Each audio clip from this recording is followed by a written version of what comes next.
No obstante, he aquí, vienen días, dice el Señor, cuando no se dirá, vive Dios quien hizo subir a los hijos de Israel de la tierra de Egipto. Viene un éxodo que es mayor en el fin de los tiempos y se dirá, vive Dios quien hizo subir a sus hijos del norte y de todo lugar. Y aunque un tiempo los dispersó, los hará regresar desde toda nación. Pronto vendrá su Salvador, extremo del cielo al otro los rescatará.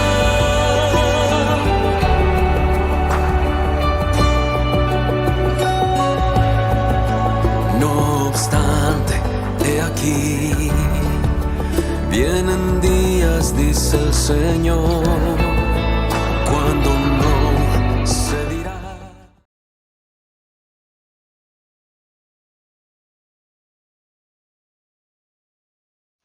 Bueno, Shabbat Shalom para todos. Le damos gracias al Eterno por este día más de misericordia. Cada Shabbat es un tiempo especial donde su pueblo se congrega porque el Eterno es el que hace la santa convocación y es un privilegio poder estar reunidos.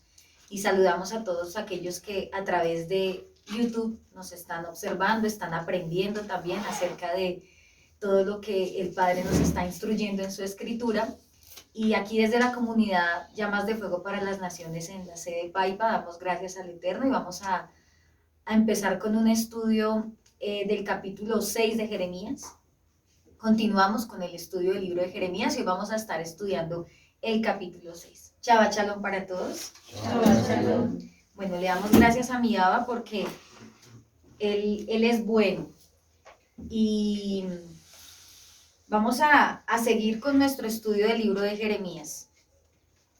Jeremías es un libro muy especial, muy duro, porque cuando uno lee lo que a él le tocó vivir como profeta y la condición del pueblo, pues realmente era algo muy difícil, era algo muy, muy complejo, pero a pesar de que fue escrito para un tiempo y una época específica, para este tiempo también tiene muchas cosas para instruirnos y para enseñarnos, amén. Así que todos atentos con su cuaderno, con su Biblia. Vamos a abrir el capítulo 6 de Jeremías y voy a resaltar 3 puntos para recordar del capítulo anterior, para recordar la enseñanza de Jeremías 5. Y habían 3 puntos importantes y el primero era que en contra de Judá había ya varios pecados que el profeta estaba denunciando en ese momento. Y específicamente el Padre dice que se buscaba una persona justa y no había ni uno. Eso me recordaba cuando Abraham intercedió para que no viniese la destrucción a Sodoma y a Gomorra. Y empezó con una cantidad y terminó con uno y ni siquiera había uno. Y eso se repitió en Jeremías 5. No había ni una sola persona justa para que se detuviera el juicio. Otro punto a recordar del capítulo 5 de Jeremías es que habían profetas de Adonai, entre comillas, que solo decían mentiras. Y es lo que encontramos del verso 11 al verso 13 del capítulo 5, donde dice que el pueblo se la pasaba escuchando mentiras acerca de los profetas. Todo el tiempo ellos estaban diciendo que no iba a venir ningún desastre sobre ellos, ni guerras ni hambres, pero la realidad era que el juicio estaba más cerca que nunca. Eran solo palabrerías y cosas sin sentido y falacias que ellos predicaban y profetizaban en ese entonces. Parecido a la realidad de hoy día, no es casualidad, es la realidad pura, porque en este tiempo sí que abundan los falsos maestros, los falsos profetas, que en vez de anunciar que de verdad el desastre está inminente, que está avecinándose, lo que hablan son mentiras y falacias. Y otro punto a recordar del capítulo 6 de Jeremías, del capítulo 5, perdón, de Jeremías, es que Israel nuevamente es advertido acerca del pueblo que lo iba a conquistar por causa de haber rechazado el Eterno, ¿cierto? Era inminente que Babilonia iba a venir a arrasar con ellos, pero aún así ellos seguían burlándose del Padre. Y con eso vamos a iniciar el capítulo 6. Y dice, vamos a leer del versículo 1 al versículo 5. Y dice, corran y salven sus vidas, habitantes de Benjamín. Salgan de Jerusalén, toquen alarma en Tecoa, levanten señales en Bet Jaquerem.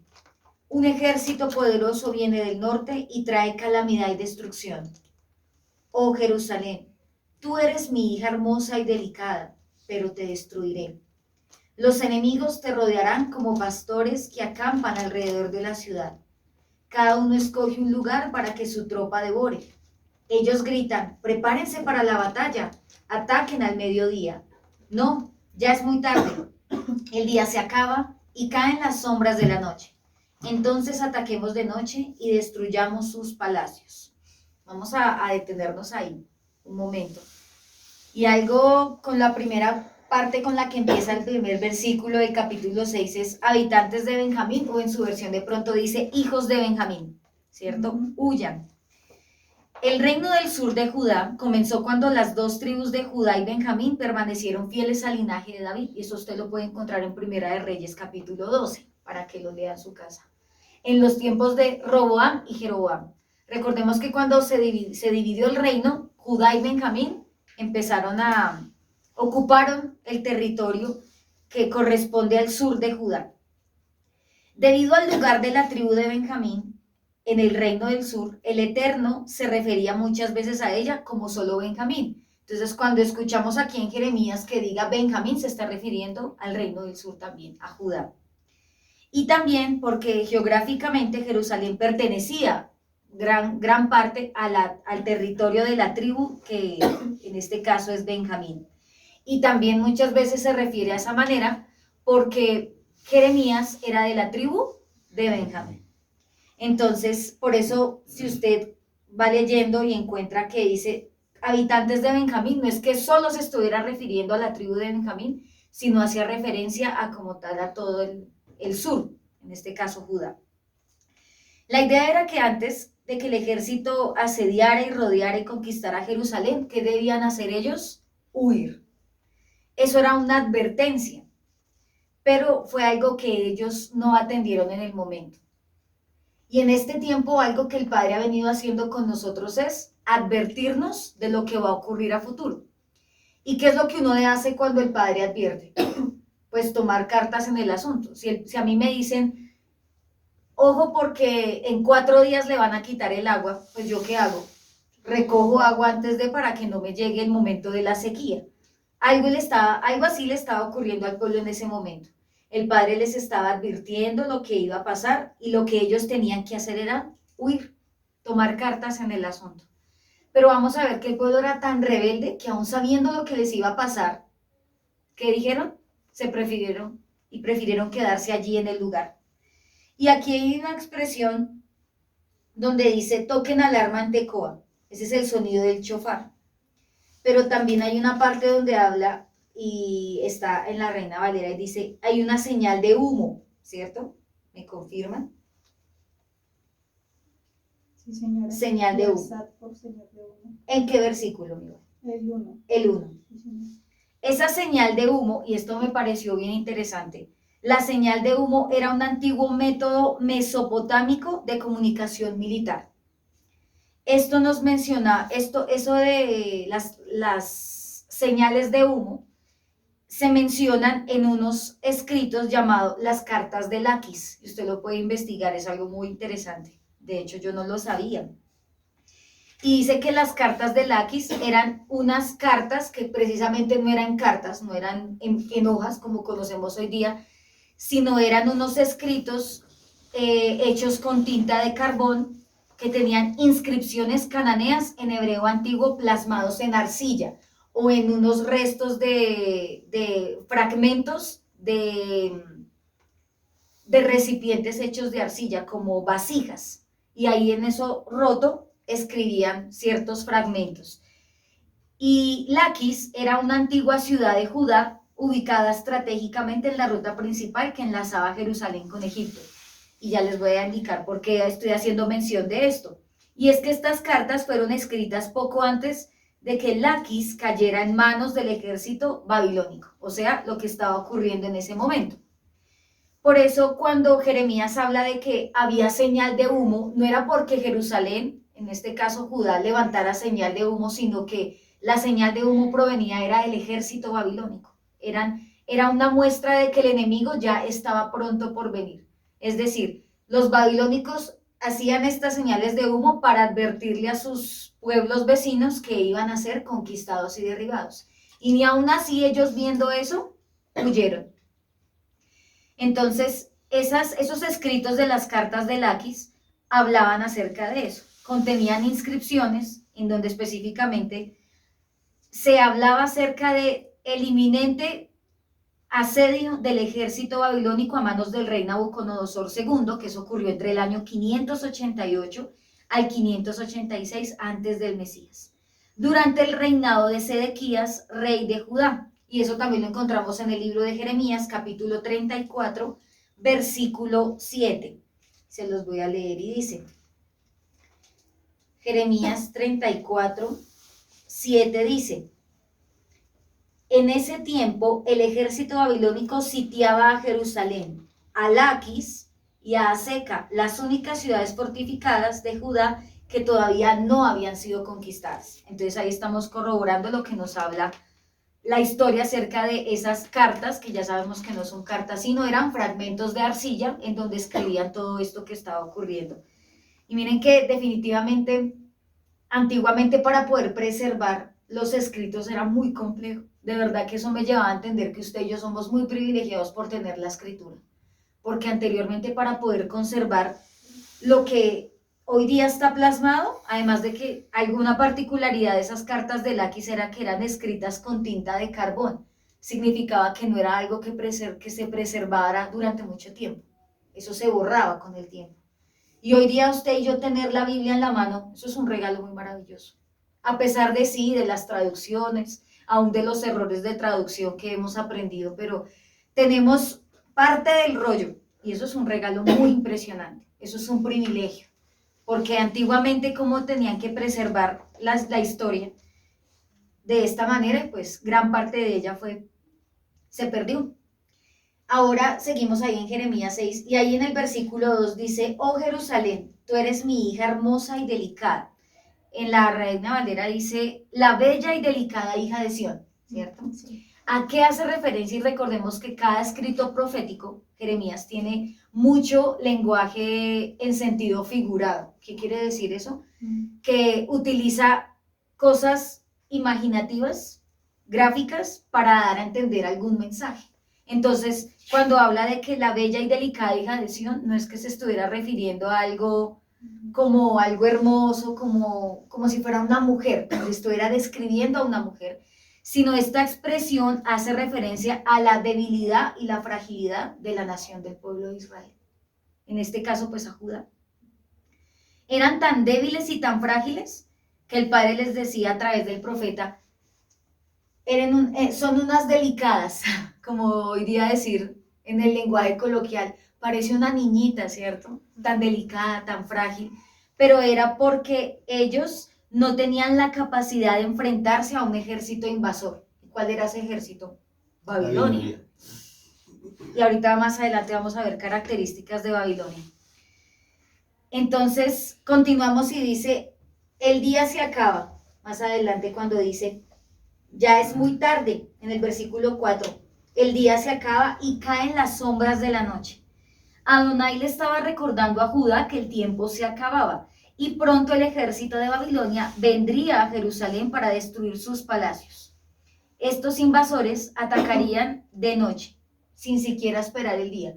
¿Y por qué hace referencia a la noche? ¿Qué hace uno en la noche? Dormir. O sea, los iban a coger desprevenidos. Los iban a tomar por sorpresa. Vamos a continuar leyendo del versículo 6 al versículo 8 y dice, Adonai Sebaot, Adonai de los ejércitos celestiales dice, corten árboles para usarlos como arietes, construyan rampas de asalto contra las murallas de Jerusalén.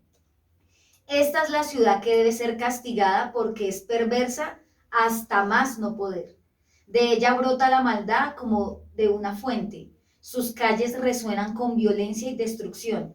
Siempre veo sus enfermedades y heridas. Oye esta advertencia, Jerusalén, o me alejaré de ti indignado. Escucha, o te convertiré en un montón de escombros, una tierra donde no vive nadie. Lo primero que dice ahí el Padre a través del profeta es: corten árboles y levanten arietes. Esos arietes eran como una especie de vallados, como unas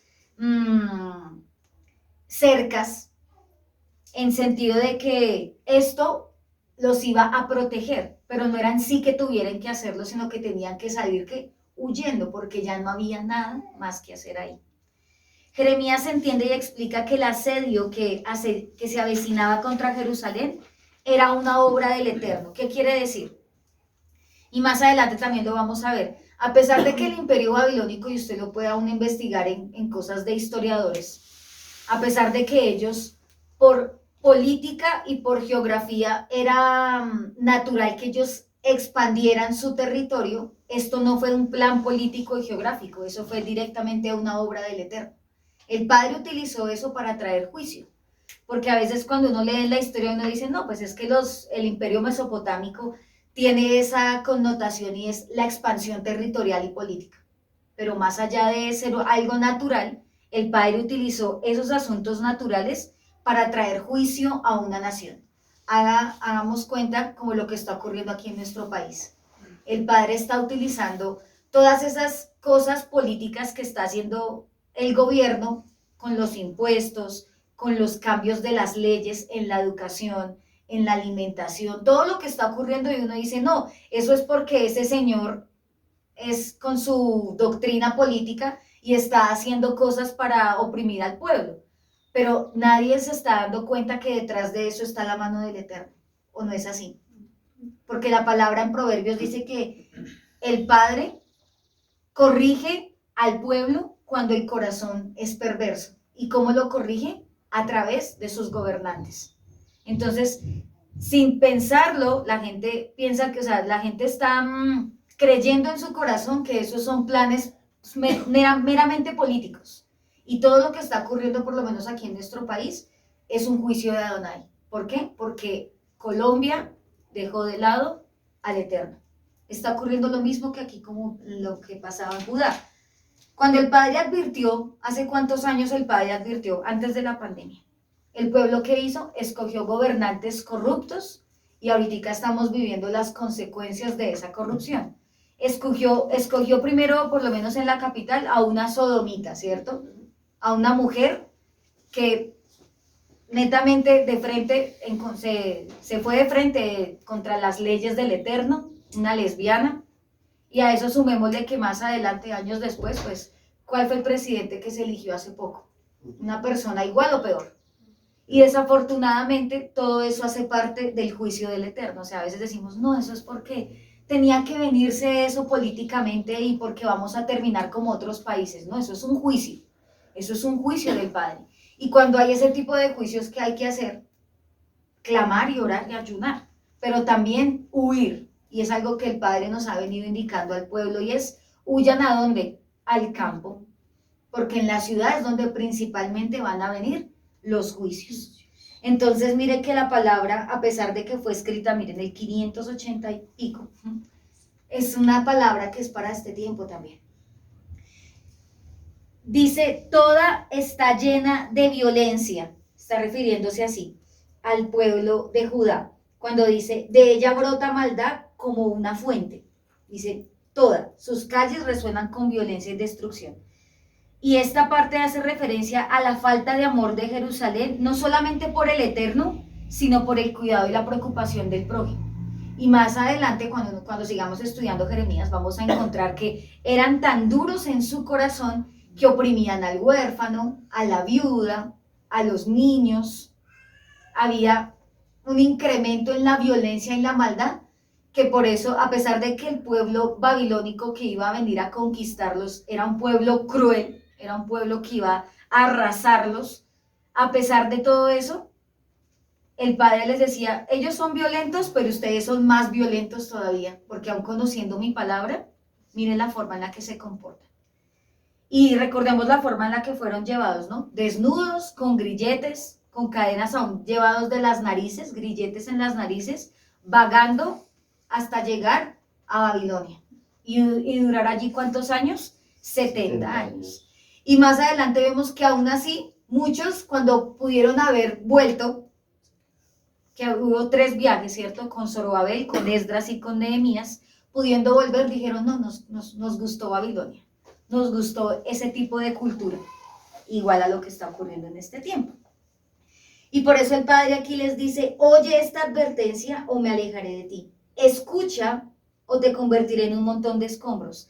Sí, creo que en la Reina Valera dice, corrígete, ¿cierto? Corrígete, Jerusalén.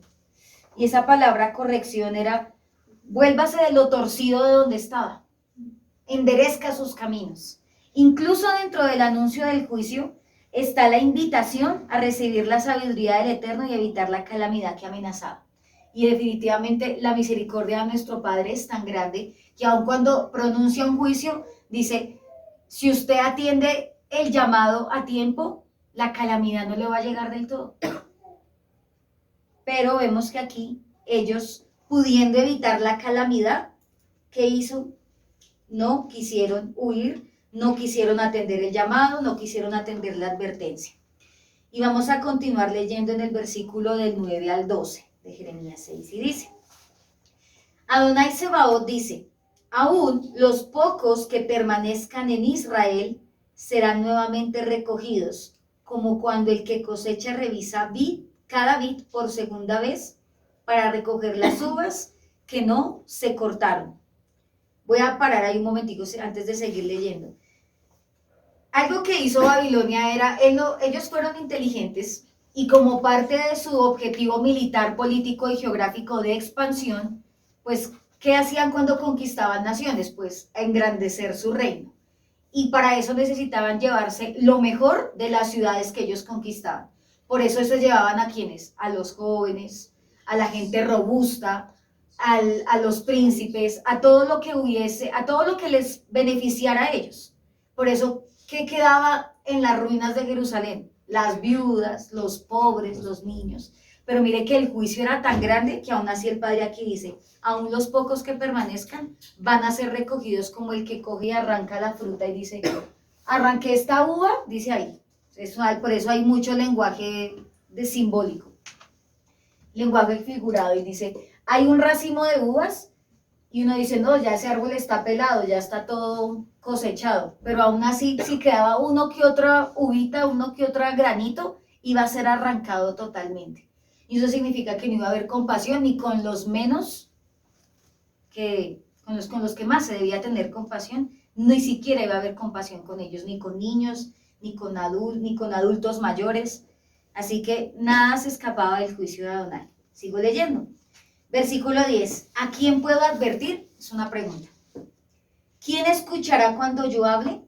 Tienen sordos los oídos y no pueden oír. Ellos desprecian la palabra de Adonai. No quieren escucharla para nada. Por eso ahora estoy lleno de la furia de Adonai. Sí, estoy cansado de contenerla. Derramaré mi furia sobre los niños que juegan en las calles y sobre las reuniones de jóvenes, sobre esposos y esposas, y sobre los que son viejos y canosos. Sus casas serán dadas a los enemigos, al igual que sus campos, y sus esposas, porque levantaré mi puño poderoso contra la gente de esta tierra, dice Adonai. Adonai advierte a Judá que los babilonios los dejarían sin nada, así como los que recogían las uvas restantes de una vid. Iban a tomar todo lo que podían. Cuando dice, ¿a quién hablaré y amonestaré para que sigan? O lo que hago aquí, ¿a quién puedo advertir? Está preguntando el profeta de parte del Eterno. Y algo aquí que se observa, y yo decía, tremendo predicar y enseñar durante tantos años y que el pueblo no cambie. Por eso ese concepto de que era el profeta lloró, pues ¿cómo no iba a llorar? Era muy frustrante dedicar todos sus esfuerzos a un pueblo inútil, a un pueblo que no iba a escuchar. Ahora yo me ponía a pensar, yo creo que esa es la frustración que muchas veces sienten los siervos del Eterno cuando nos han instruido una y otra vez lo mismo y uno no quiere cambiar. ¿Será que no se sienten frustrados a veces? Pero es que ya le he dicho lo mismo y no cambia. Frustrados, ¿no? Humanamente es algo humano. O los que son padres y les dice una y otra vez lo mismo al niño y no entiende cómo se siente uno. Frustración, si uno dice, no, no cambia. Por más de que le diga, llevo insistiéndole una y otra vez. Sordos, como dice acá. Tienen oídos, pero de adorno. Les entra por acá y ni les entra. Y aquí observaba la frustración del profeta. Él habla, pero nadie lo escucha. Sus oídos son incircuncisos. Evitan a toda costa la palabra del Eterno. Y mire que cuando uno lee la Tanakh, el antiguo pacto, muchas veces uno escucha expresión corazones y labios incircuncisos. ¿Se ha escuchado? En Ezequiel también se menciona mucho eso. Pero mire que hubo una persona en el nuevo pacto que también mencionó esta expresión y fue Esteban, el primer mártir. Y Hechos capítulo 7, vamos allí un momentico sin dejar Jeremías 6. Hechos capítulo 7.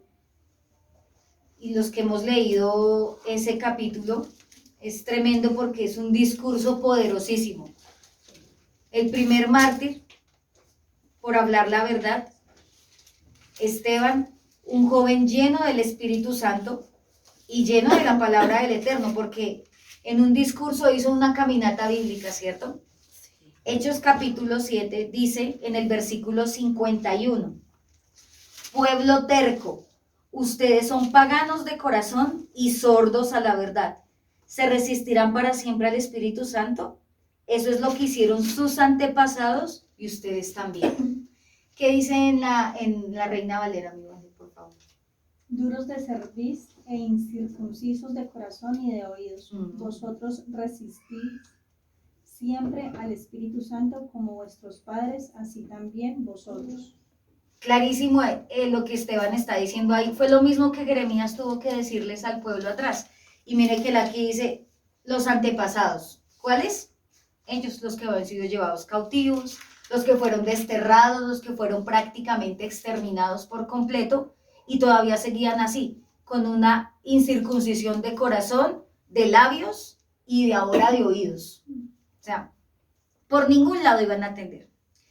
La baja consideración por la palabra del Eterno era una indicación clara que el pueblo ya estaba listo para el juicio. Y esto me hacía pensar la condición de muchas personas hoy en día. Cuando consideran tan en poco la palabra del Eterno, ¿eso qué significa? Que el juicio ya está a la puerta. Cuando usted le predique a alguien, cuando usted le esté enseñando a alguien y esté hablándole del Eterno, de que se arrepienta, y si esa persona tiene una baja consideración con la palabra, o sea, no le importa, es indiferente, significa que ya hay un juicio para esa persona. Entonces, ¿qué debe hacer uno? Hacerse a un lado, decir, ya cumplí con hablarle, pues esperemos que a través de ese juicio el pueblo se arrepienta. Y de hecho eso fue algo de lo que pasó. Fue necesario que hubiese el juicio del Eterno para el pueblo, para que pudiesen estar blanditos, para volver nuevamente a escuchar la voz del Padre.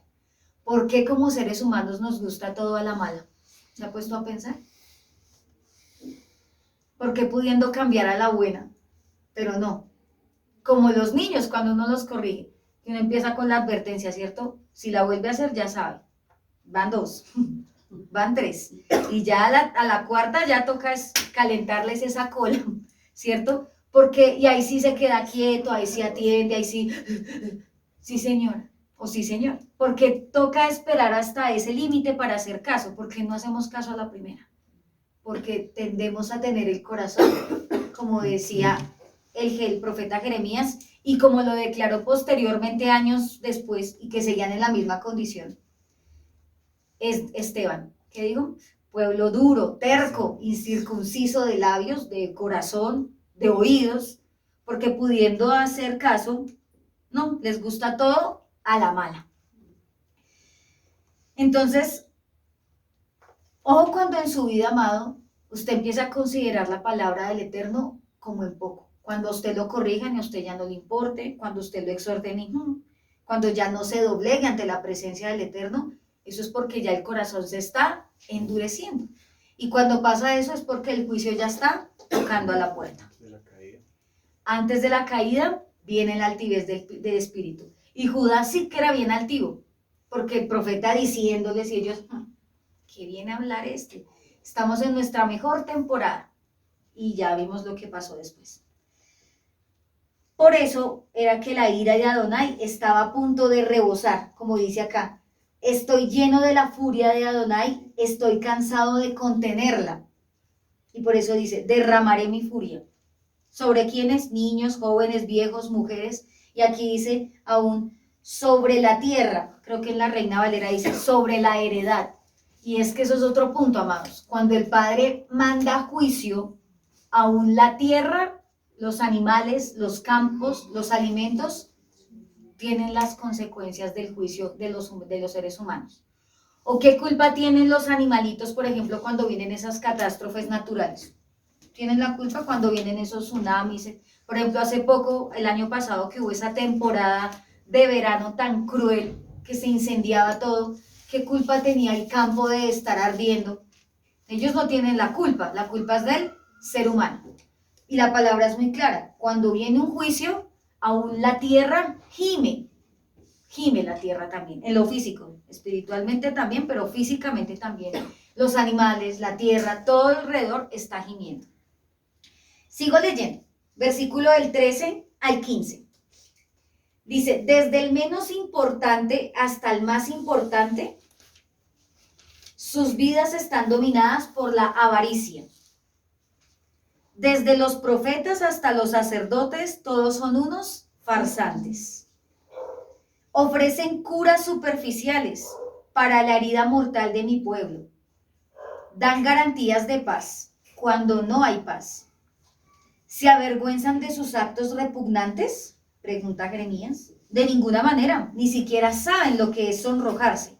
Por lo tanto, estarán entre los caídos en la matanza. Serán derribados cuando los castigue, dice Adonai. Y lo primero que aquí él advierte es la avaricia. ¿Avaricia de quién? De los más importantes y aún de los menos importantes. Pero aquí habla de dos grupos de personas, sacerdotes y profetas. Y es que el mundo es mundo, ¿cierto? Ver la condición del pueblo, o sea, del mundo uno dice, sí, están lejos del Eterno. Pero cuando uno ve la condición de avaricia, de dureza, de farsa, de hipocresía y de mentira dentro de las comunidades, eso sí que es duro. Y a eso se estaba refiriendo Jeremías. Porque una cosa eran los que no conocían del Padre, pero ellos que decían ser los profetas, que anunciaban el mensaje del Eterno, o los sacerdotes que se supone que eran los que intercedían por el pueblo para buscar la presencia de Adonai, y eran como farsantes, hipócritas, ávaros, codiciosos. La cultura del pueblo de Judá era completamente codiciosa y corrupta, especialmente en el profeta y en el sacerdote. Adonai no solo condenaba estos actos, sino que también condenaba los pecados sutiles de los profetas cuando usaban palabras suaves para consolar y calmar a la gente, cuando debían ser alarmados y provocados al arrepentimiento, tal cual lo que están predicando hoy día. Pura superficialidad. Por eso el 14 dice, ofrecen curas superficiales para la herida mortal del pueblo. ¿Cuál es la herida mortal del pueblo? El pecado. ¿Y cuál es la cura superficial que ofrecen? Los pactos, las burlas al Eterno, el querer torcerle el brazo a Adonai para que cumplan sus caprichos, y a eso le llaman los milagros. Pero mire lo que dice aquí la palabra. Ofrecen curas superficiales para la herida mortal. ¿Cuál era la cura para esa herida? Claramente, es decirles que se arrepintieran. Arrepiéntase, pero ahorita ¿cuál es el mensaje? Todo va a estar bien, se acerca lo mejor. Ahorita uno, métase a YouTube y escuche toda la sartal de mentiras que están enseñando los falsos profetas, que dicen conocer al Eterno y que enseñan. No, miren lo que dice acá. Dan garantías de paz cuando no hay paz. Y eso creo que también lo dice la palabra en Tesalonicenses. Cuando digan paz y seguridad, no crean, porque es cuando más viene guerra, muerte, hambruna, física y espiritualmente. Por eso hoy día el pueblo ya no quiere escuchar la voz del Padre, la real, porque ya está acostumbrado a las curas superficiales, están acostumbrados a un lenguaje suave, el que le diga que todo va a estar bien, que va a conseguir casa, carro, beca, que toda su condición va a mejorar, porque solamente se encargan de lo físico, pero la herida es por dentro.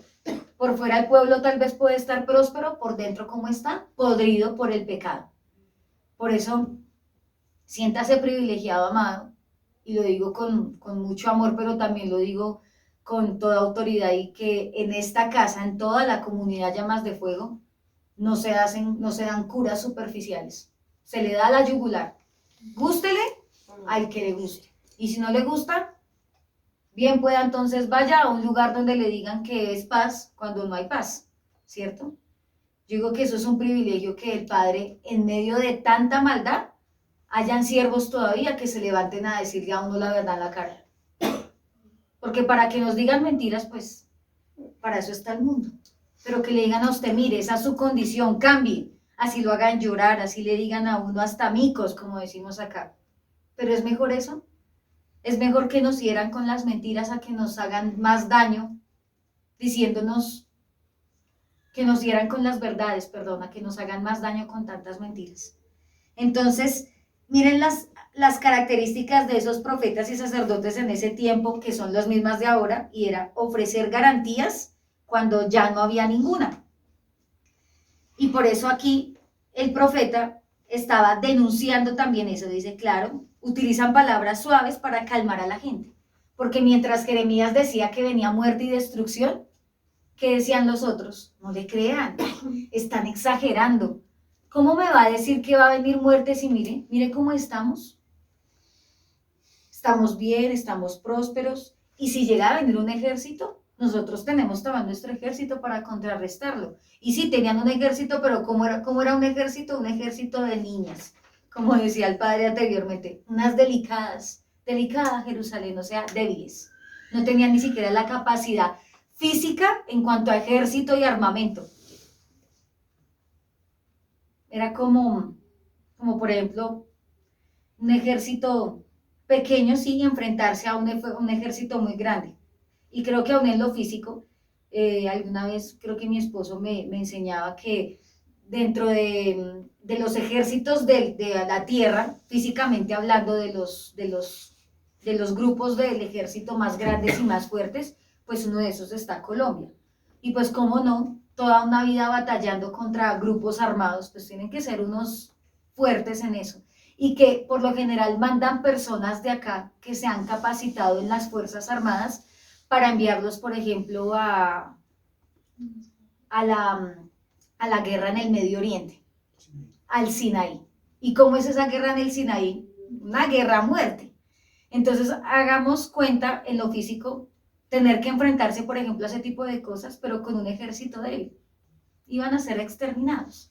Y por eso el Padre les dice, claro, ellos están tratando de calmar a la gente.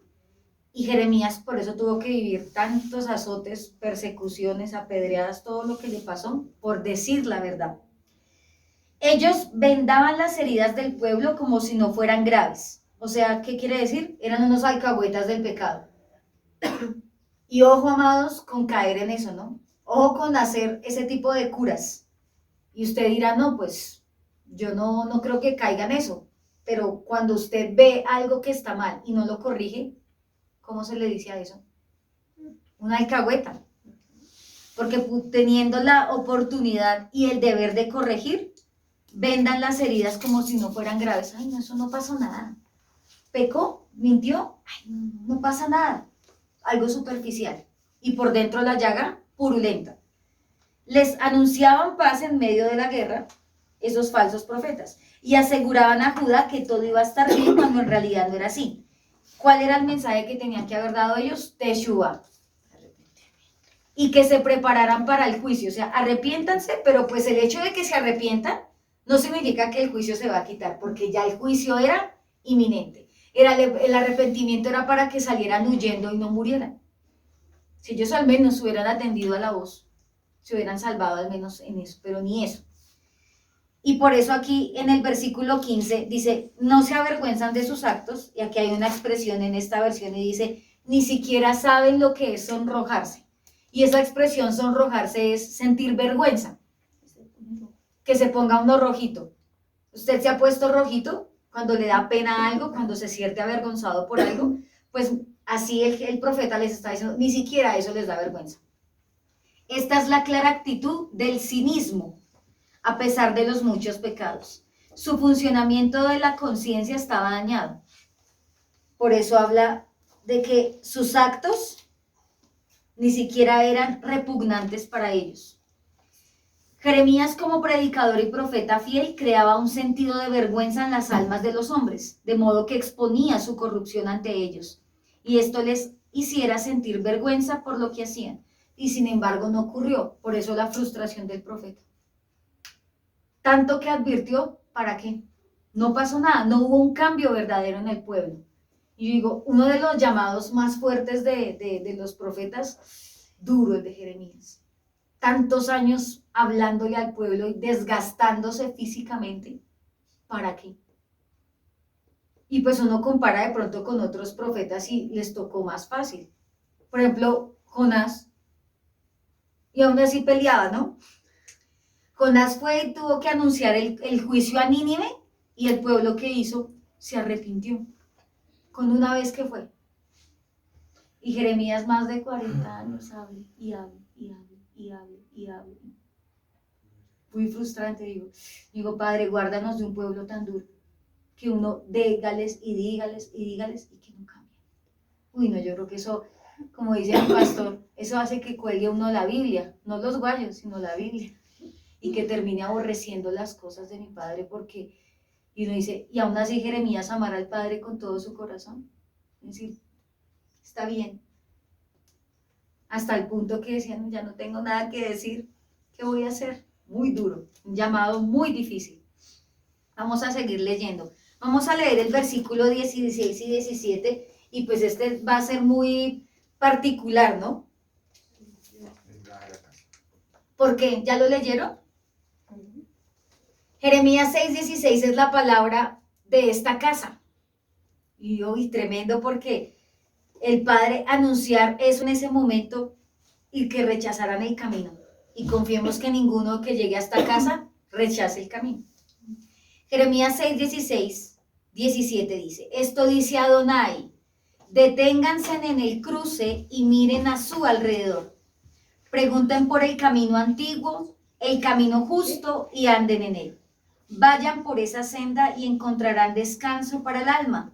Pero ustedes responden, no, ese no es el camino que queremos. Puse centinelas sobre ustedes que dijeron, estén atentos al sonido de alarma. Pero ustedes respondieron, no, no prestaremos atención. Por favor, léelo, mi Vale, en tu versión, el 16 y el 17. Así dijo Yahweh, paraos en los caminos y mirad, y preguntad por las sendas antiguas, cuál sea el buen camino, y andad por él, y hallaréis descanso para vuestra alma. Mas dijeron, no andaremos. Pues también sobre vosotros atalayas que dijesen, escuchad el sonido de la trompeta, y dijeron ellos, no escucharemos. Deténganse, paren en el camino, hagan un alto, hagan una pausa, porque así como van muy mal. ¿Usted en algún momento ha tenido que detener su camino? Yo creo que más de una vez hemos tenido que parar, hacer una pausa, mirar por dónde vamos, posiblemente retroceder y decir, no, creo que me estaba desviando del camino, y volver a retomar.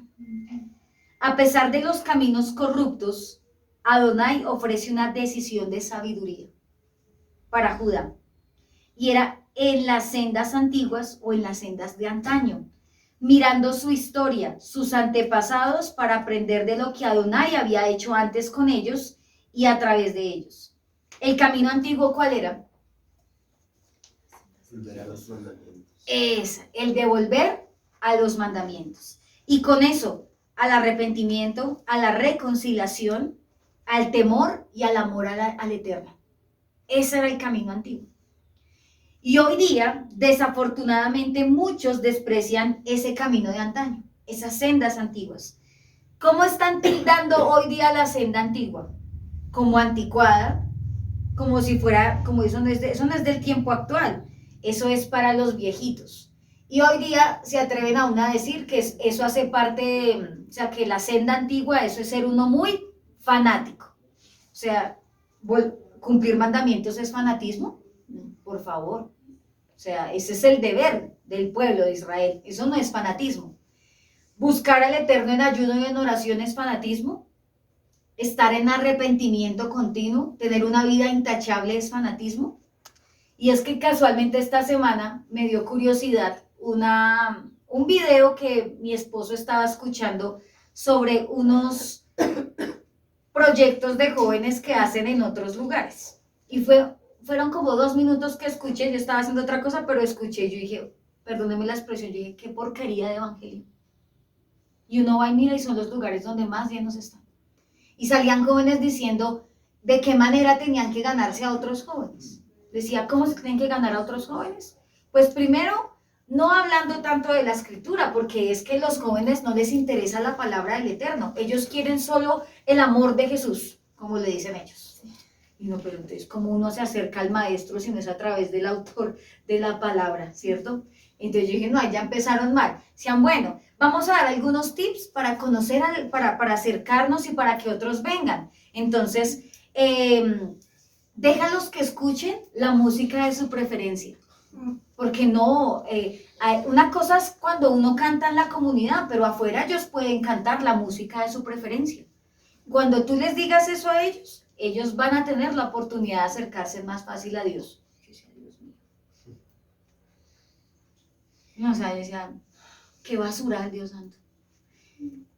Y uno miraba aún físicamente a esas personas y llenos de tatuajes por todos lados, que nos hemos aprendido a través de nuestro ROE, que eso qué es, pura idolatría, puros portales que están abriendo, llenos de piercings, llenos de una cantidad de cosas que uno dice, ese es el evangelio de hoy día, esa es la cura superficial.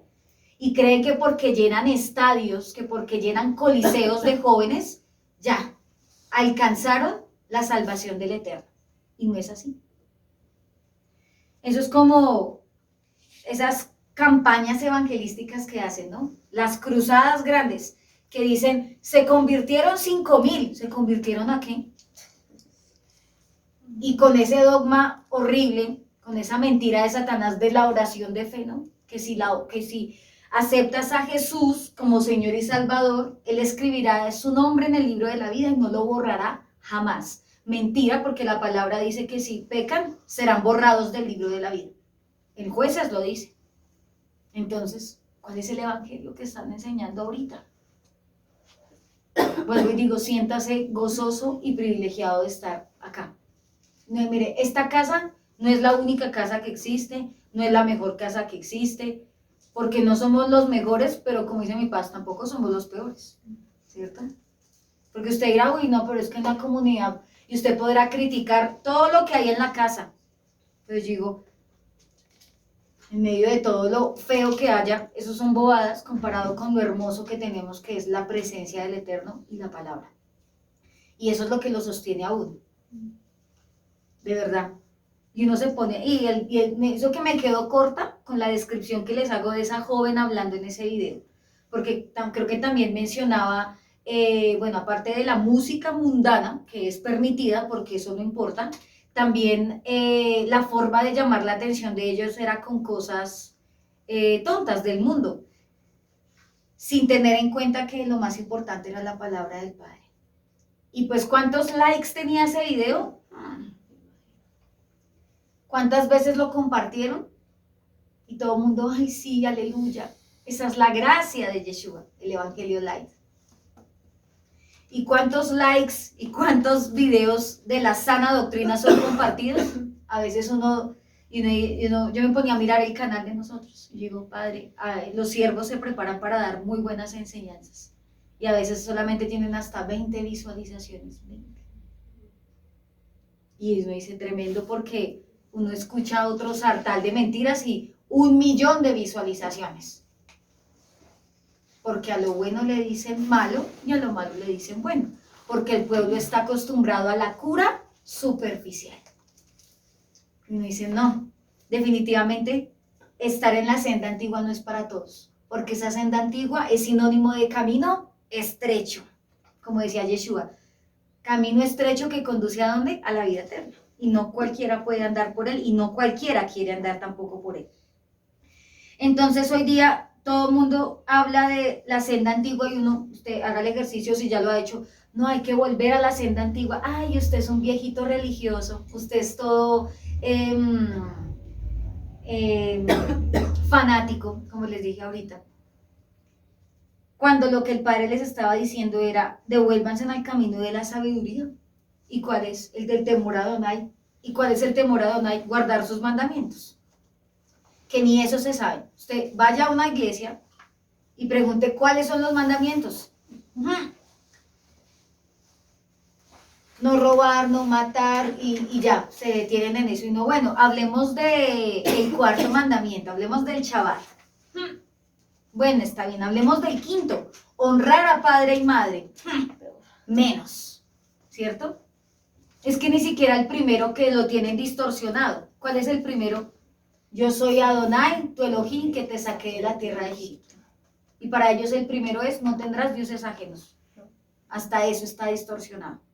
Y lo primero es entender de dónde nos sacó el Padre. De tierra de servidumbre. ¿Por qué? ¿Por qué no lo tienen presente? Porque todavía están en tierra de servidumbre. Está bien, resumámoslo en lo que dijo Yeshua.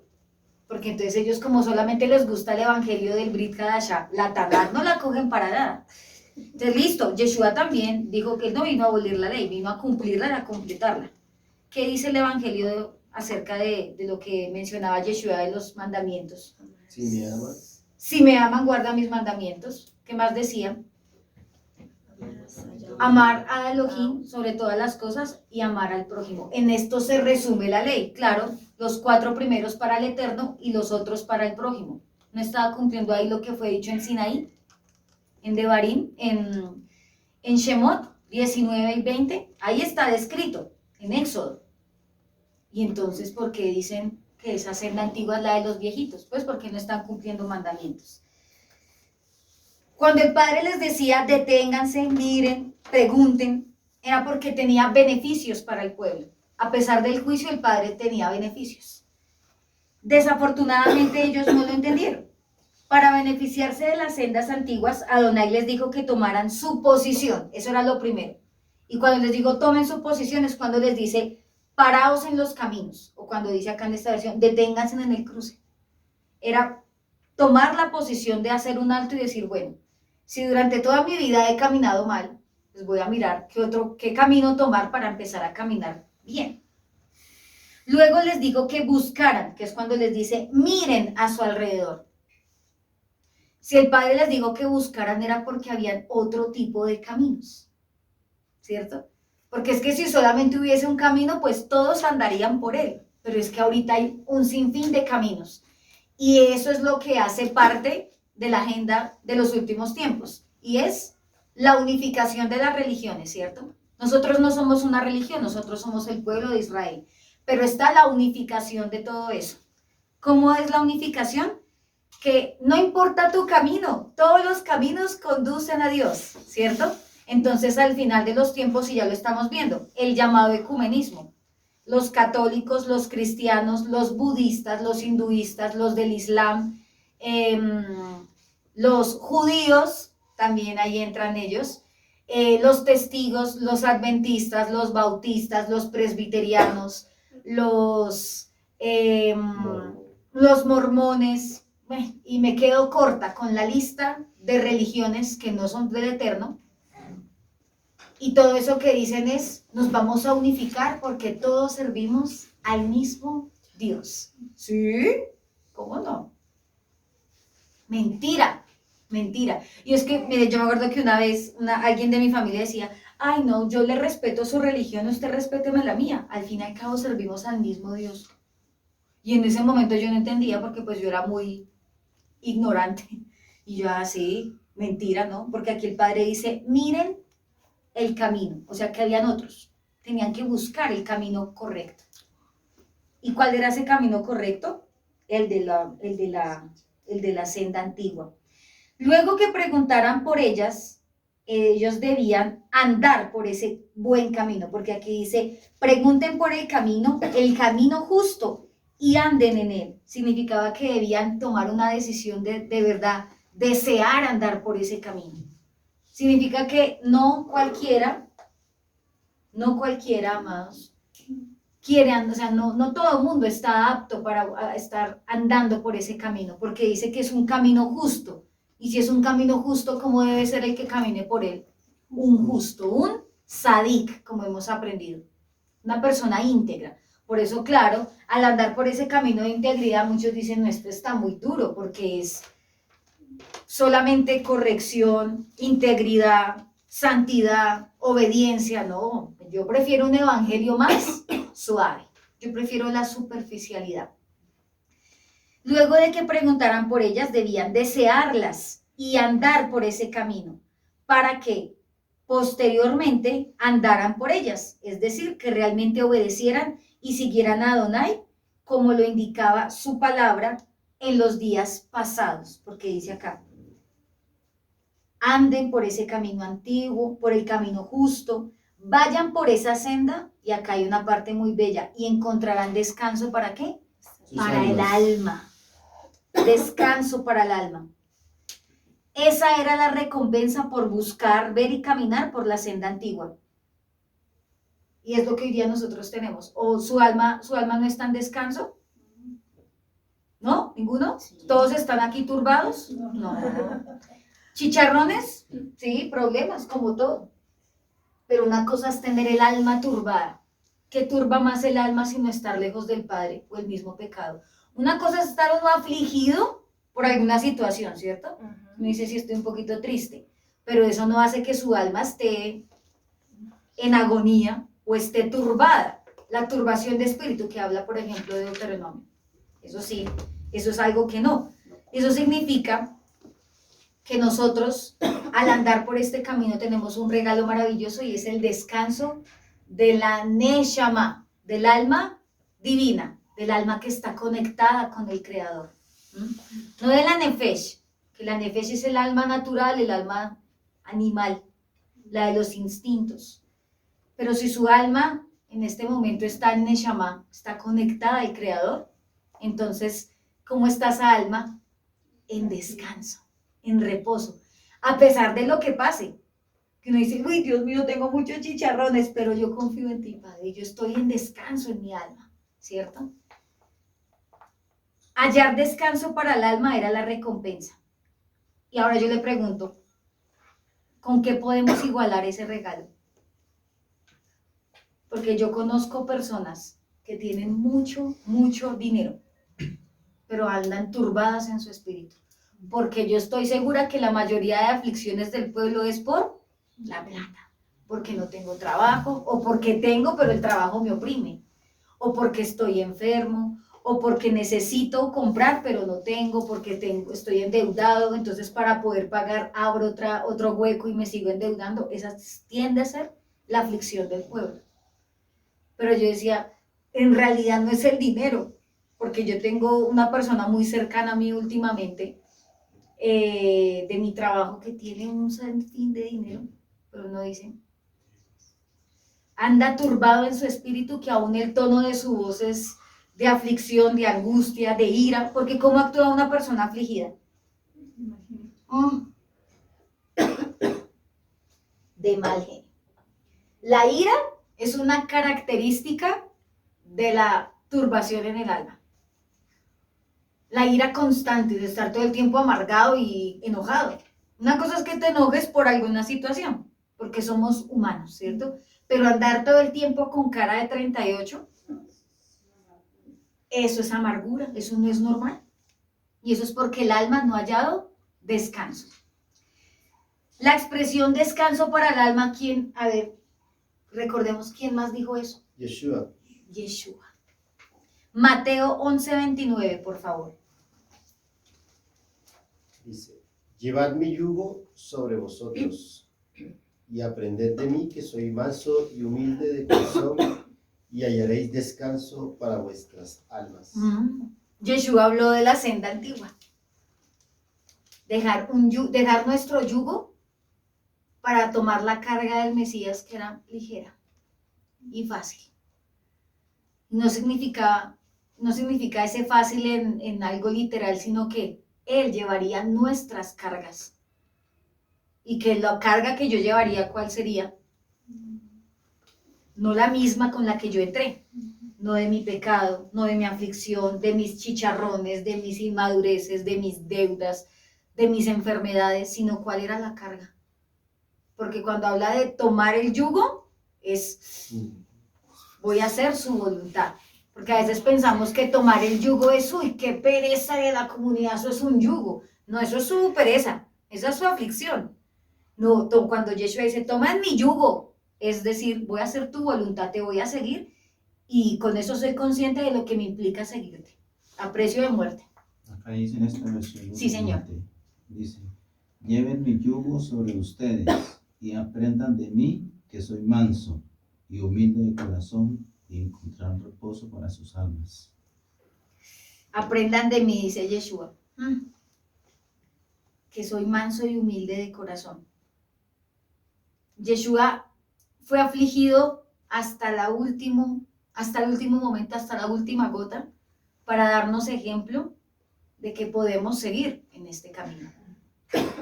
Y yo digo, bueno, yo tengo un dicho, y es, si caminar con el Padre es difícil, imagínese sin Él, ¿cierto? Yo creo que nos morimos, porque caminar con el Padre no es fácil. No es fácil porque es un camino de esfuerzo, es un camino de disciplina, es un camino donde usted todos los días tiene que azotar esta carne mágica, ¿cierto? Donde usted, como Pablo, ay de mí, miserable de mí, ¿quién me librará de este cuerpo de muerte? Porque lo que no quiero hacer, eso hago. Es difícil, ¿cierto? Si queremos andar bien. ¿O a usted le pareció muy fácil esta temporada aquí en la comunidad? No, eso no es fácil. Porque mientras va saliendo de una, y a la vuelta de la esquina ya le espera el otro desierto. Cuando uno lee la palabra y uno va leyendo, por ejemplo, el libro de Bamidbar, Números, encuentra todas las paradas del pueblo, y cada parada era un desierto diferente, y espiritualmente eso significa algo muy bonito, después lo aprenderemos. Y dice, salían de una y se metían en otra, pero en cada parada el Padre daba maná, en cada parada daba agua. Eso significa que en cada parada que usted tenga de su desierto, ¿qué va a haber? Maná y agua, Yeshua. Pero mire que no solamente espiritual, físico. ¿O aquí hay alguien aguantando hambre? Yo pregunto, porque para eso está la canasta de hambre. Pero bendito el Padre, aquí ninguno está aguantando hambre. Así sea el arrocito con salchicha o con huevo o con lenteja, pero comemos, porque Yahweh en cada parada del desierto nos bendice. Así es. Pero eso es porque estamos andando por el camino de la senda antigua. Por eso es un regalo. Por eso ese es el yugo fácil y ligero del que me está hablando la Escritura, amados. Por eso siéntase privilegiado. No se sienta afligido por las situaciones de ahorita. Dice la palabra, y lo decía Pablo, nuestras aflicciones del tiempo presente no son comparadas con la gloria venidera. Y eso que nos hace pensar que esto va a pasar, que sí, que a veces hay momentos donde uno se desespera porque es humano, pero acuérdese siempre de eso. Las aflicciones de ahora no son comparadas. Y todo esto es pasajero.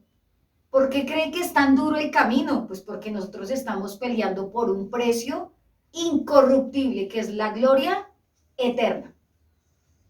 Por eso es tan difícil. No sé si usted recuerda esta semana que mi padre envió una imagen que me impactó muchísimo en el WhatsApp, y es, a tu carne no le interesa lo eterno, porque ella no va a ir contigo a la eternidad. Por eso esta carne es tan rebelde. Pero como a ella no le importa, pues por eso toca tenerla como ahí, amarrada, doblegue esa carne, acuérdese. No se deje dominar por la carne porque al fin y al cabo este es el vestido, este es el estuche, pero mi Neshama es la que va a ir con el Padre. Por eso toca todos los días, amados, darle duro a este cuerpo. ¿O no?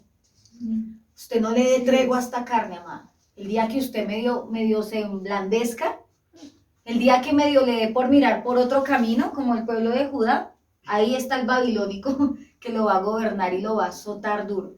No lo permita. Esa expresión de descanso para el alma tiene que verse en su vida. Diga al que está al lado suyo, que se le vea. Que se le vea. Que si está cansado y ojeroso del trabajo, eso es otra cosa. Estoy cansado, pero mi alma está vigorosa. Es diferente. Pero no, llega aquí a la comunidad Rastras, Shabbat Shalom.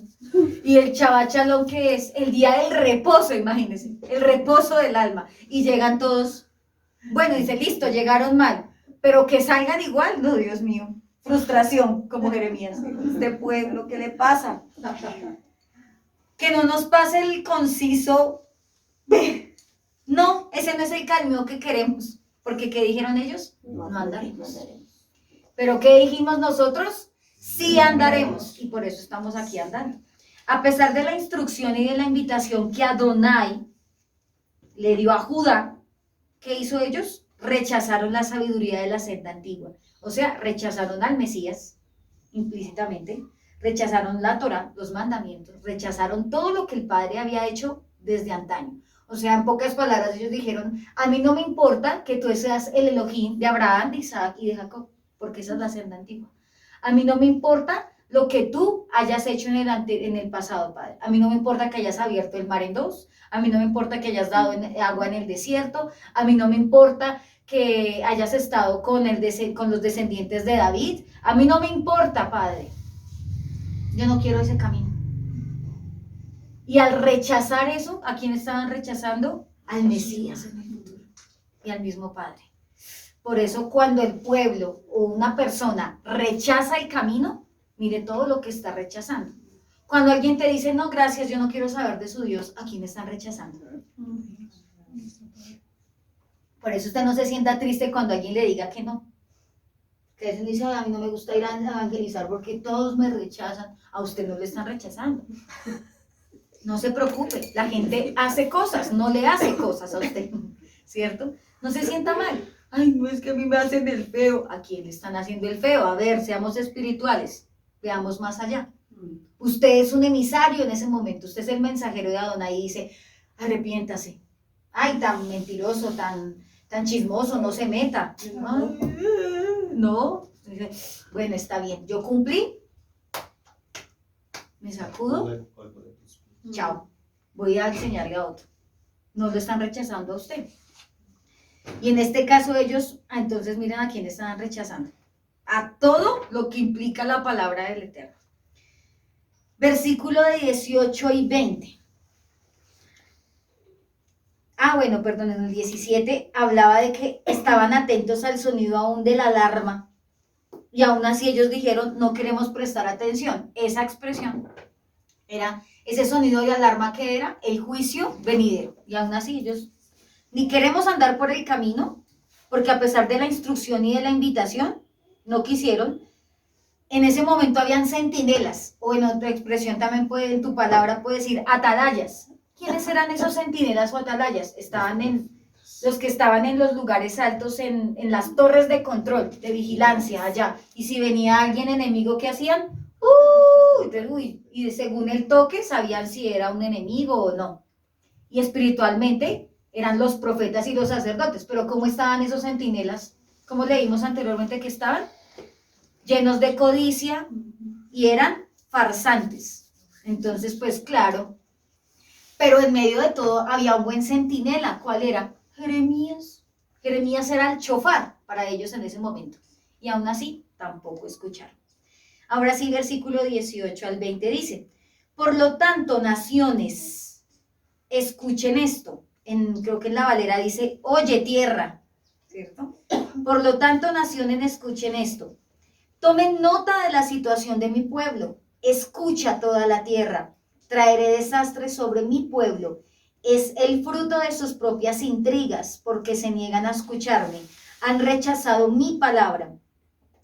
Es inútil ofrecerme el incienso dulce de Saba. Guárdense su cálamo aromático importado de tierras lejanas. No aceptaré sus ofrendas quemadas. Sus sacrificios no tienen ningún aroma agradable para mí. Adonai anuncia el resultado de haber rechazado la senda antigua. ¿No van a andar? Listo. Tomen. ¿No quieren caminar por los mandamientos? Listo. ¿No quieren obedecer al Mesías? Listo. ¿No quieren guardar fiestas ni Shabbat? Listo. ¿Qué va a pasar? Hashem habla también a las naciones, y por eso aquí es la expresión oye tierra, porque si no hubiera dicho oye Judá, no. Aquí está haciendo una invitación a que toda la tierra, los goyim, los gentiles, todos alrededor, fueran testigos de lo que le iba a pasar al pueblo del Eterno. Y que a través de esa advertencia, pues ellos también cogieran un escarmiento de decir, eso también me va a pasar a mí. Y por eso cuando habla de el fruto de sus pensamientos, aquí en mi versión decía, el fruto de sus propias intrigas, este era un aspecto importante de la culpa del pueblo de Adonai. Ellos no hicieron caso a la palabra del Eterno, se corrompieron en sus pensamientos. El mal era el fruto de esos pensamientos, de esas intrigas. Y recordemos que cuando hablamos de pensamiento en el hebraísmo, que es el corazón, lev, ¿cierto? Porque de allí es donde brotan todas las intenciones. Por eso es lo más perverso que hay. Solamente lo puede discernir el Eterno, conocerlo. Y él luego dice que no va a aceptar ningún sacrificio más inciensos, ni nada de eso. Holocaustos no aceptables. El pueblo continuaba trayendo ofrendas y sacrificios a Adonai, incluso incienso de Sabá. El incienso de Sabá era un incienso muy costoso. Significa, y diga el que está al lado suyo, tú no impresionas a Adonai. O sea, dígame yo cómo puedo impresionar al creador del cielo y de la tierra. Con mis cosas costosas, ¿qué le impresiona a él? Mi obediencia. Eso toca el corazón de mi padre. Pero ellos, miren lo que hacían, seguían haciendo sus sacrificios, sus fiestas, mire, guardaban el cálamo aromático importado, o sea, entregaban lo mejor. ¿Pero para qué? Si mire la condición del pueblo. El pueblo continuaba trayendo ofrendas, sacrificios. Sin embargo, debido a que no hacían caso de las palabras de Adonai ni aceptaban su ley, los sacrificios por eso no eran aceptables. Esto nos indica claramente que de nada sirven mis sacrificios si yo no estoy dispuesto a obedecer. Por eso el profeta Samuel, cuando denunció lo que hizo, la locura de Saúl, ¿qué le dijo? Ciertamente el obedecer es mejor que los sacrificios. Por eso, de nada sirve que usted se baje 30 kilos ayunando si no obedece. Y no estoy diciendo que no ayunen, ¿no? Porque ya aprendimos la vez pasada, el martes, que hay que ayunar y harto. Pero que mis sacrificios sean coherentes con mis hechos, con mi obediencia. De nada me sirve estar aquí metido en la comunidad todo el tiempo, el que más ore, el que más ayuna, el que más se sabe la Biblia, porque el pueblo de Judá se sabía toda la Tanakh y aún así la rechazó. Se sabía la Torah, pero la rechazaron. Entonces eso no me sirve, eso no sirve. Vamos a leer versículo 21 y dice, por lo tanto esto dice Adonai, pondré obstáculos en el camino de mi pueblo. ¿Quién iba a poner obstáculos? ¿Sí me están siguiendo la lectura? ¿Quién iba a poner obstáculos? El mismo Padre. Padres e hijos tropezarán contra ellos, vecinos y amigos morirán juntos. Dice aquí la palabra. Adonai trataría directamente con el pueblo. El juicio venidero no era un accidente. Como les decía anteriormente, el juicio venidero no era un accidente de la expansión babilónica.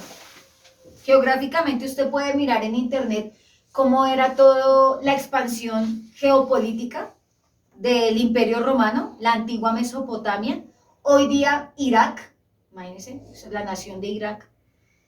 Y definitivamente no tenía nada que ver con geopolítica ni por las relaciones que tenía Babilonia con Egipto, nada de eso tenía que ver, sino era directamente el padre usando eso para hacer tropezar a su pueblo. Y me dice, uy, ¿cómo así?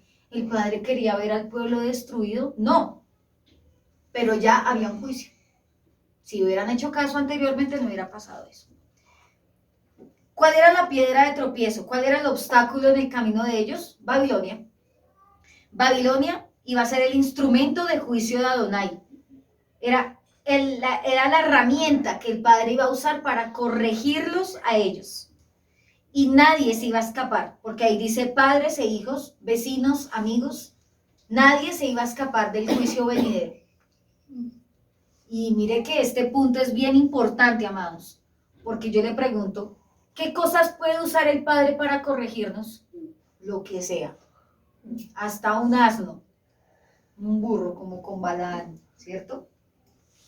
El Padre puede usar lo que sea y al que sea para corregirnos. Como así el Padre utilizó un pueblo pagano para corregir y dar juicio al pueblo, sí. Y no solo a Babilonia, porque contra el pueblo del reino del norte utilizó a los asirios. Y los asirios eran aún más bárbaros que los babilónicos. Eran peor de crueles y de asesinos que los babilónicos. Le salió barata a Judá, más que a Israel. Y dice que el Padre los utilizó a ellos para traer el juicio. En su vida el Padre puede utilizar cualquier cosa para corregirlo. Puede utilizar personas, enfermedades, escasez, para corregirle su vida y hacerle devolver al camino. Versículo del 22 al 26 dice, esto dice Adonai, miren, un gran ejército viene del norte. Desde tierras lejanas se levanta contra ti una gran nación. Están armados con arcos y lanzas. Son crueles y no perdonan a nadie. Cuando avanzan montados a caballo, se oyen como el rugido del mar. Vienen en formación de batalla, con planes de destruirte, hermosa Jerusalén. Hemos oído informes acerca del enemigo, y las manos nos tiemblan de miedo. Punzadas de angustia se han apoderado de nosotros, como las de la mujer que está en trabajo de parto. No salgan a los campos, no viajen por los caminos. La espada del enemigo está por todos lados, y nos aterroriza a cada paso. Oh pueblo mío, vístete de tela áspera y siéntate entre cenizas. Laméntate y llora amargamente como el que pierde un hijo único, pues los ejércitos destructores caerán de sorpresa sobre ti. El terror del juicio venidero en esos versículos. ¿Cuál era ese pueblo del norte? Adonai advierte nuevamente a Judá que los babilonios iban a llegar a ser los mensajeros del juicio del Eterno contra ellos. Dicho ejército traería una miseria terrible. Y miren las características: crueles, sin misericordia. Y cuando dice armados con arcos y lanzas, o sea, en cuanto a armamento se llevaban por encima al pueblo de Israel. Avanzaban, cuando avanzaban montados a caballos, se escuchaban como las bravezas del mar. ¿Quién ha ido al mar? ¿Cómo se escucha ese mar? En la noche. Eso ruge. Y dice que así se escuchaba cuando llegaba el ejército. ¿Daba miedo? Imagínense cómo ellos iban a sentir la furia de los babilónicos. La forma en que los están describiendo a ellos. Y dice, vienen en formación de batalla. En otras palabras, Jeremías les está diciendo, ellos no vienen de visita. Ellos vienen a exterminarlos. Y entonces dice que ¿cuál iba a ser la reacción de Judá? ¿O cómo debía ser la reacción de Judá? Luto. ¿Se acuerdan cuando les enseñaba acerca del ayuno? Vestirse de tela áspera, llorar y lamentarse. Era porque ya no había nada que hacer. Señal de luto, o sea, era muerte inminente. Ya no había nada más que hacer. Obviamente Judá no estaba listo para el encuentro con el ejército de Babilonia. Se hace una analogía con una mujer indefensa y débil. Miren, nuevamente hace otra analogía. Ahorita la primera que miramos, ¿cuál fue? Que decía que era delicada, ¿ya? Como una niñita. Pero ahorita, en esta en el versículo 24 dice, como una mujer en trabajo de parto. ¿Y cómo es una mujer en trabajo de parto? Débil e indefensa, porque le duele hasta el pelo. Indefensa, una mujer en trabajo de parto, ponerla a correr, a trabajar, a alzar cosas. Era una analogía, no era que Judá estuviera lleno de mujeres en estado ya de paridez, no. Era una analogía para expresar la condición del pueblo. O sea, mírenlos, están débiles. Se creen fuertes, pero mire su condición débil. Va a venir el enemigo y los va a acabar.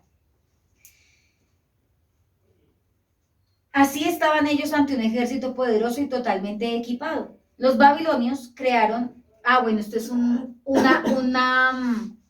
nota anexa para aprender algo también, así como lo de las cartas que les mencioné al comienzo, las cartas de Laquis. Este es otro punto como de historia que me pareció interesante para comprender un poco más acerca de las características de los babilonios. Y los babilonios crearon el primer código legal, llamado el Código de Hammurabi. No sé si lo has escuchado. El Código de Hammurabi estaba formado por 282 leyes. Tengan en cuenta como la constitución de la época en ese momento. Y estas leyes eran basadas en la ley del talión. ¿Cuál era la ley del talión? Ojo por ojo y diente por diente. Traigámoslo a nuestro lenguaje. El que me la hace, me la paga. ¿Será que tenían misericordia? Y con esto ahí entendemos un poquito más de cómo era la característica de ese ejército. Ellos no iban a tener compasión. Lo que se les atravesara por el camino, iban a arrasar. Versículo del 27 al 31. Del 27 al 30. Solo tiene 30. Y dice, Jeremías, y ya con esto terminamos.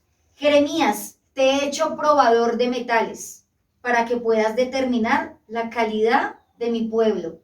Ellos son rebeldes de la peor clase, llenos de calumnia. Son tan duros como el bronce y el hierro, y llevan a otros a la corrupción.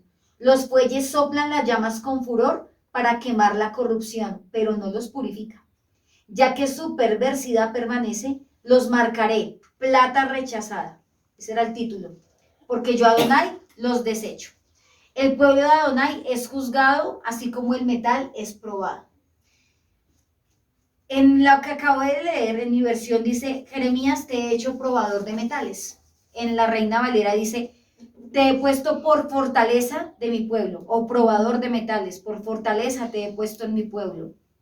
Adonai envió a Jeremías para evaluar la condición espiritual del pueblo y debía hacerlo desde una posición de fortaleza.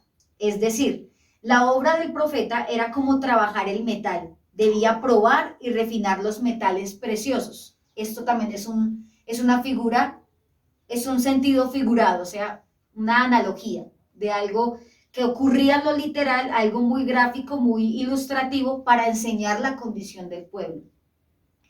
Entonces, ¿qué era lo que tenía que hacer Jeremías? Judá era como el metal, afirmando, ellos decían y afirmaban ser preciosos como el oro y la plata. Mírenlo, pongan cuidado en este punto, porque ellos afirmaban ser como el oro y la plata, es decir, que su condición era la mejor, eran perfectos, y que podían soportar cualquier alta temperatura. Yo le pregunto a usted, ¿usted es capaz de soportar cualquier temperatura espiritualmente hablando? O sea, cualquier horno de presión de prueba. Que usted diga, si eso, pruébame, Señor, que a veces uno es tan torpe para orar. Por eso cuando uno ora entra en juicio. Señor, afíname como la plata. ¿Así? Y el Padre, listo. Porque afinar como la plata es meterlo ¿a dónde? Al horno. Y solo el oro y la plata alcanzan las más altas temperaturas. Señor, pruébame. Señor, corrígeme. Señor, azótame. Y uno, uy, pero estamos en un nivel. Y en la escritura, el único que yo he visto de lo que he leído en los Salmos fue David. David dijo, pruébame. ¿Pero por qué él dijo eso? Porque él sabía cómo estaba caminando. Y si no, usted no se atreva a decir eso, por favor, porque si no se va a meter en unos líos y después lo vamos a ver lamentándose de haber estado en el camino de santidad. Ya después va a querer estar andando por otro camino, porque cuando uno le dice al Señor que lo pruebe, que lo afine, que lo corrija, y uno, Señor, hasta a veces lo cantamos, por eso toca tener cuidado de lo que uno adora. Consúmeme con tu fuego, Padre. El Padre perfecto. Vamos al horno de presión y uno después está lamentándose de lo que está pasando. No estoy diciendo que seamos cobardes y no le pidamos al Padre que nos transforme, pero sí seamos coherentes, que en la medida que yo le pido eso al Padre es porque yo estoy andando bien, o porque estoy dispuesto a soportar, porque eso es lo otro. ¿Qué capacidad de fortaleza tenemos? Por eso Jeremías era por fortaleza para ellos. Así, venga a ver, aguanten el horno de los babilónicos. Entonces ellos se creían oro y plata, pero no eran oro y plata. Como un metal precioso, Judá fue probado, porque como ellos decían que era oro y plata, entonces el padre dijo, ah, sí, mucho oro, mucha plata, venga para acá. Vamos a refinarlos. Y dice aquí la palabra, son tan duros como el bronce y el hierro. O sea, decían que eran oro y plata, pero realmente no eran eso. Y aquí hay una expresión que dice que se les introdujo plomo para que actuara como un fundente para ellos, que hacía el plomo cuando se introducía, en lo literal, el plomo al introducirse en esos hornos de refinación de metales, el plomo hacía la tarea de atraer las impurezas, o sea, quitarles la escoria. No sé si ustedes se acuerdan, en uno de las letras del Salmo 119 aprendíamos acerca de la escoria. Y eran todas esas impurezas que debían ser quitadas de los metales preciosos. Esa era la tarea del plomo. Pero mire que eran tan duros y tan malos, como dice acá, todos ellos son de la peor calaña, de la peor clase, dice aquí la palabra en el versículo 28, que el plomo lo que hizo fue fundirse con esos mismos metales. O sea, en vez de sacar la pudredumbre y la escoria, se mezcló. El profeta Jeremías era como el fuelle. ¿Usted sabe qué es un fuelle? El fuelle es un dispositivo para avivar el fuego, que es como los que uno ve así. Eso es un fuelle. El fuelle recogía y lanzaba aire, y pues en este caso era para avivar el fuego. Y entonces Jeremías era como el dedo en la llaga, como ese fuelle. ¿Así? ¿Quieren el horno? Listo, métanse al horno. Pero no contentos con esos, yo voy a estar ahí metiendo el dedo en la llaga, como ese fuelle, avivando el fuego, recordándoles todo lo que ustedes dejaron de hacer y lo que van a pagar por no haber obedecido. Sin embargo, Judá, el supuesto metal precioso, porque ¿qué decían que eran ellos? Oro y plata, ¿no? Eran tan duros como el impuro trabajo de refinación. En este caso, bronce y hierro. El pueblo de Adonai no era como un metal blando que pudiera refinarse y purificarse como la plata o el oro. En cambio, eran duros como el bronce y el hierro. Si uno quiere forjar algo en hierro, ¿qué toca hacer? Golpearlo. Darle una y otra vez. No sé, por ejemplo, quiero forjar eso, ¿qué toca? Se meten en temperaturas altas, pero no se derrite como el oro como la plata. Y esa expresión, eso es otro simbolismo. La plata, perdón, el bronce y el hierro en este contexto hacen referencia a la rebeldía, a la dureza del pueblo. Ah, sí, muy duros, tenga su fuego, tenga su fuelle, tenga su horno. Se quemó el fuelle por el fuego, por el fuego se ha consumido el plomo. En el versículo 29, lo que estoy leyendo, o en mi versión dice, los fuelles soplan las llamas con furor para quemar la corrupción, pero no los purifica. El fuego estuvo tan caliente como pudieron hacerlo los fuelles, o sea, se avivó tanto que se encendió mucho. Pero el agente refinador, que era el plomo, se consumió. Y ese metal precioso, supuestamente precioso, que era Judá, no se refinó. En vano fundió el fundidor, pues la escoria no se ha arrancado, dice la palabra. Y eso significa que a pesar de los mejores esfuerzos del fundidor. ¿Quién era el fundidor ahí? Sí, claro, el padre, pero en este momento era a través de Jeremías. Recordemos que él era el que estaba allá. Todo eso son cosas, uno se imagina, ¿cierto? O sea, yo cuando estaba leyendo me imaginaba ya el horno, las piedras, los metales, y es bonito porque es un lenguaje figurativo, pero es algo espiritual. El fundidor, que era Jeremías, hizo todos sus esfuerzos para que se arrancara la escoria. ¿Cuáles eran los esfuerzos de Jeremías? Pues predicar el arrepentimiento. ¿Cuál era el plomo que usaba Jeremías para desarraigar la escoria del pueblo de Judá? La palabra del Eterno. Pero los impíos entre el pueblo de Adonai no se arrepintieron y por eso fueron arrancados, pues a pesar del proceso de refinación, la escoria aún permanecía contaminando todo el metal. Y terminamos diciendo en el versículo 30, los marcaré con este título: plata rechazada o desechada. Al final, todos supieron. ¿Quiénes todos? Toda la tierra, porque ellos fueron y son y serán testigos, ejemplo de lo que ocurre cuando uno desecha al Padre y el juicio que viene por causa de eso. Por eso el Padre desde el versículo 19 dice, escuche toda la tierra, o sea, escuchen todos lo que voy a hacer con mi pueblo. Sí, la niña de mis ojos, pero miren lo que voy a hacer con ellos.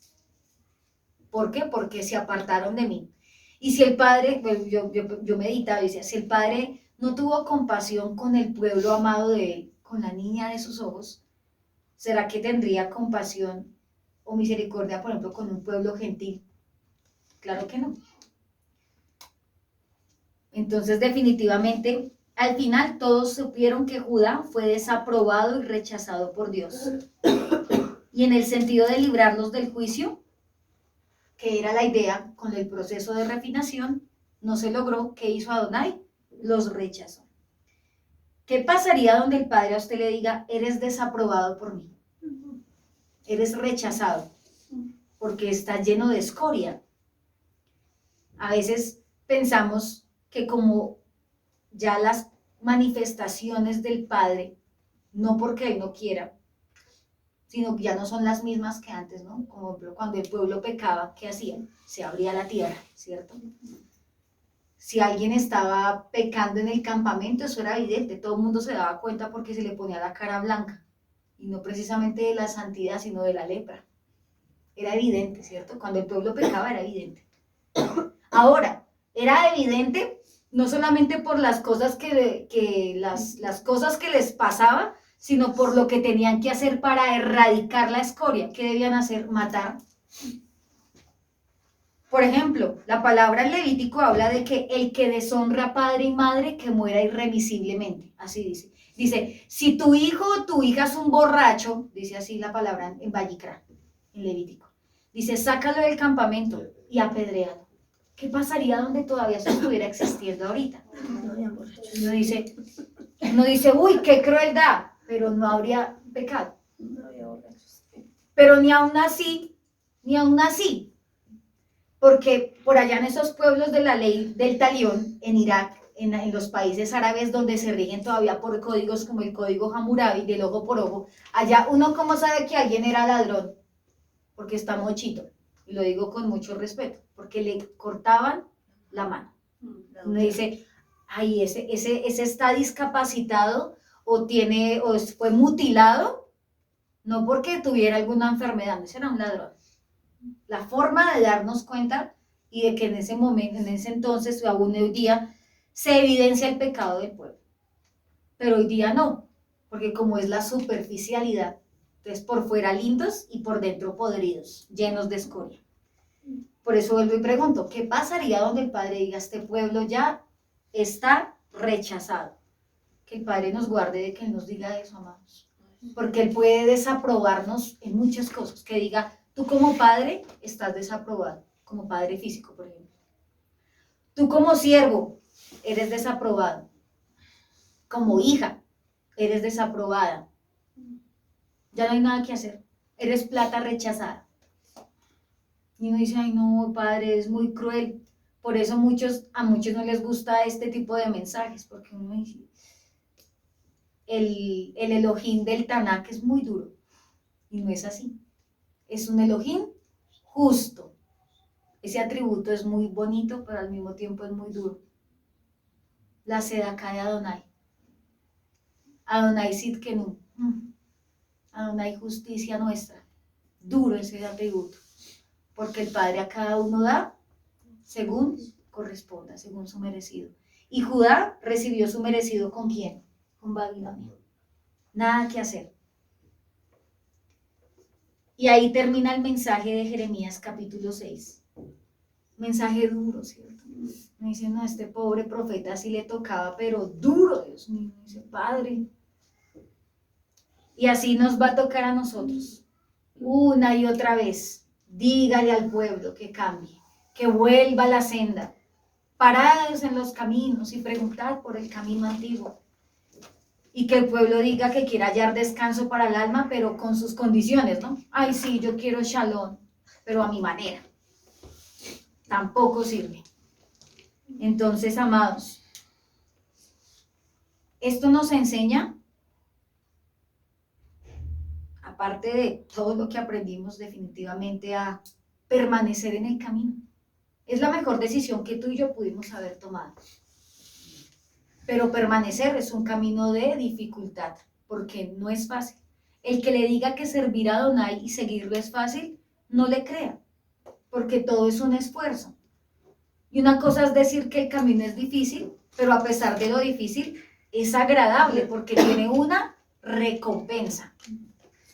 Y vuelvo y le digo, y dígale al que está al lado suyo, si seguirlo a él es difícil, si la vida es difícil siguiéndolo a él, imagínese, ¿no? Dígaselo. No, por si de pronto, ¿no? En esta comunidad no pasa, pero por si de pronto usted estaba pensando en irse, en decir, no, yo mejor abandono el barco. Pues plata rechazada es. Porque aquel que se baja del bus, plata rechazada. Y todos en algún momento fuimos plata rechazada. Muchos de nuestras familias todavía tienen el título plata rechazada. Y duele, ¿cierto? Claro. Que uno dice, Dios mío, si pudieran entender. Y uno que hace como Jeremías, como el fuelle. Ayudando, por favor, entiendan que se van a morir, van a perecer. Pero todavía tienen aquí el título. Todavía están diciendo, no queremos. Pero, ojo, muchos dentro de la comunidad pueden tener ese título. Porque, bueno, afuera el mundo es mundo. Todos afuera tienen el título de plata rechazada, tal vez. Pero es que Judá no era el mundo.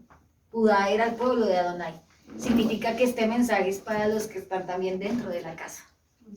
Porque a veces uno dice, ay, sí, eso es para los de afuera. No, aquí adentro pueden haber personas que ya han sido desechadas por Adonai. Que no sea usted. Que no seamos ninguno de nosotros. Por favor, Padre, ayúdanos a seguir caminando finito. Porque el día que el Padre diga, yo no tengo nada contigo, es porque ya no hay nada. Y pasa lo que leíamos más adelante en Jeremías. Cuando dijo, ya no quiero que ores más por mí, por ellos. Ya los deseché. Plata rechazada y desechada. Amén.